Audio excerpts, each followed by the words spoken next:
Today we're going to look at a simple exercise to develop smarter and stronger back muscles.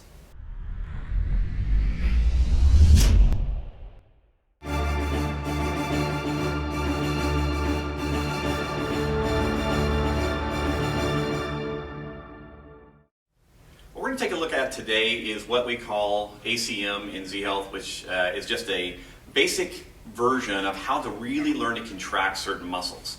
Now, we spend a lot of time working with people that are in pain, and one of the most common things we run into is back pain. And lots of people with movement problems in the shoulder, back and neck, legs, hips, often have some weakness or lack of good function in what are called the paraspinal muscles, or muscles of the back.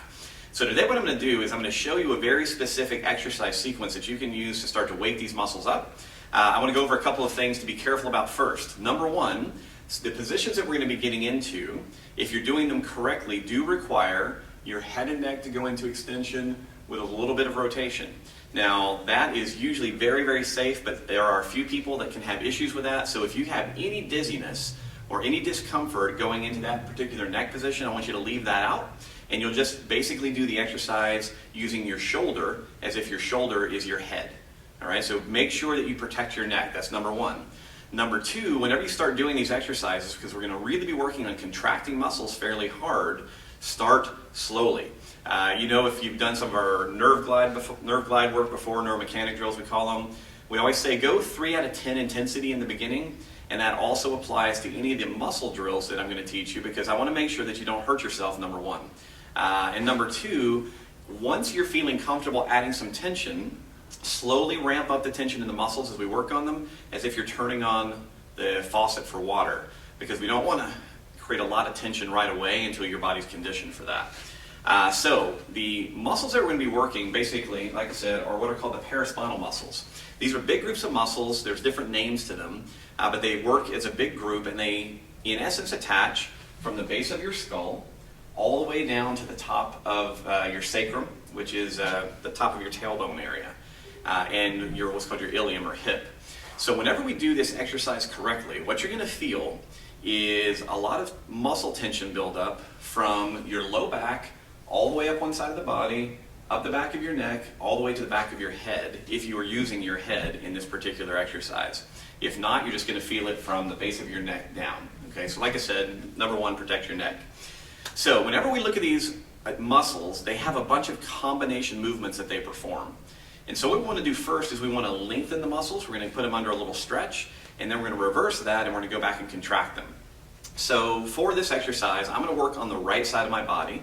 I'm going to ask you to do the same thing so that we can all do the same motion. So to start, to get these muscles under some stretch, I'm going to begin in a nice neutral stance, and I'm going to bend my knees. And then what I'm going to do is I'm going to tuck my pelvis. So I'm going to do what's called a posterior tilt. So I'm going to tuck my pelvis. Now, I'm going to work on my right side. So if possible, I want to actually tilt the left side of my pelvis up. So I've done a posterior tilt, and now I'm holding a left lateral tilt. Now from here, what we want to do from our low back all the way up to our head and neck is we want to rotate to the left. We want to bend everything to the left. And we then want to roll everything down and forward. And we keep adding that rotation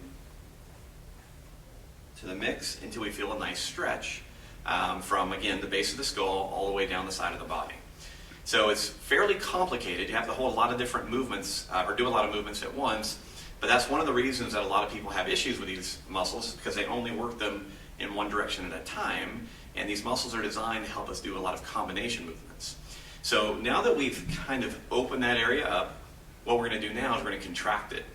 So for the contraction, again, I'm working on the right side of my body. I have to do exactly the opposite. So I'm going to get tall, bend my knees. This time I'm going to do what's called an anterior tilt. So I'm going to anterior tilt the pelvis, and since I'm working on the right side, I'm going to lift the right side of the pelvis. Now from here, I'm going to right rotate. I'm going to bend to the right, and then I'm going to try and take this base of my skull and actually touch it. I'm going to try and touch it to the top of my hip, if you can think of it that way. When you hold all of those things together, what will happen is you'll get an increasing sensation of tension in the muscles running all the way down the right side of the back. And once you've got all of that set, you can actually play with adding more lateral bend or more rotation or more extension to it to target different areas. Now, like I said, if you have any neck issues, you just basically replace your head with your shoulder, so that it would look like this. Bend the knees, anterior tilt the pelvis, then lift up on the same side.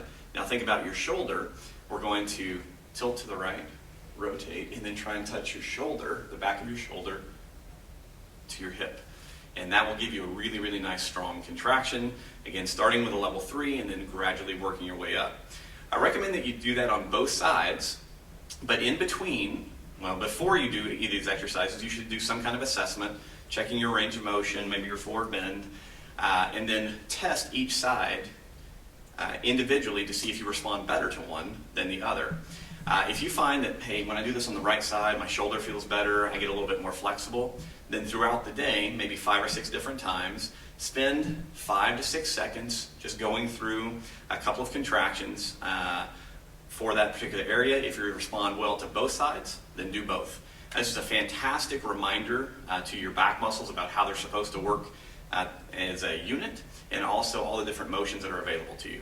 So if you have any questions about this one, give me a shout or drop me an email. Otherwise, good luck.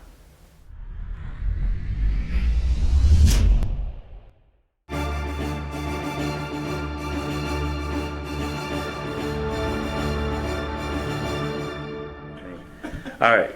Yes. Body of video too. Yes. Take 1.5.